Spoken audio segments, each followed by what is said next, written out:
Bonjour, voici encore une capsule de mathématiques MCR 3U. Alors aujourd'hui, je vous parle de factorisation d'une différence de carré. Alors, vous allez voir, c'est assez simple les factorisations d'une différence de carré. Il faut juste le voir quand on la regarde et on va donner, c'est automatique. Par exemple, si nous avons 16x carré moins 121. Donc,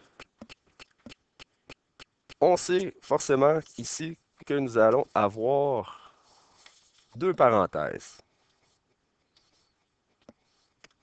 à la toute fin. On regarde ce terme-là ici, on se dit, oh, 16! Quel terme au carré va donner 16? Tout de suite, on peut penser à 4 au carré. Donc, on sait que dans notre fameux chiffre, il va avoir le 4 ici. Et x au carré, ben, si on fait qu'est-ce qui donne x au carré, ben, c'est x au carré. Donc, x comme ça. Et là, maintenant, nous avons moins 121.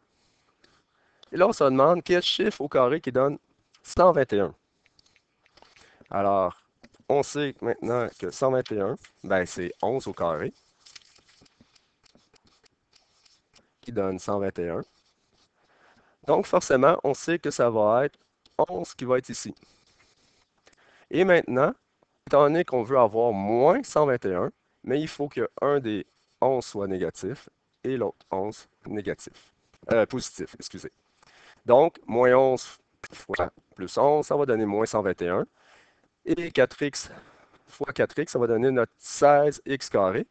Et si vous le faites tout au complet, vous allez remarquer que les termes du milieu, en les combinant, ça va donner 0x. Donc, c'est pour ça qu'ici, à cet endroit-là, on n'a pas le troisième terme parce que c'est 0x qu'on retrouverait à cet endroit-là. Alors, quand vous voyez deux termes comme ça, que vous êtes capable de trouver les chiffres qui sont au carré qui donnent notre fameux chiffre, par exemple, ici c'était 16, on sait que c'est 4. Ici 121, ben, on sait que c'est 11 au carré. Si ça avait été, par exemple, 144 à cet endroit-là, ben, ça aurait été 12. Si ça avait été d'autres termes, genre 36, ben là, ça aurait été un autre terme. Alors, ça aurait été 6. Alors, ainsi de suite. Alors ça, on appelle ça la factorisation par la différence de carré.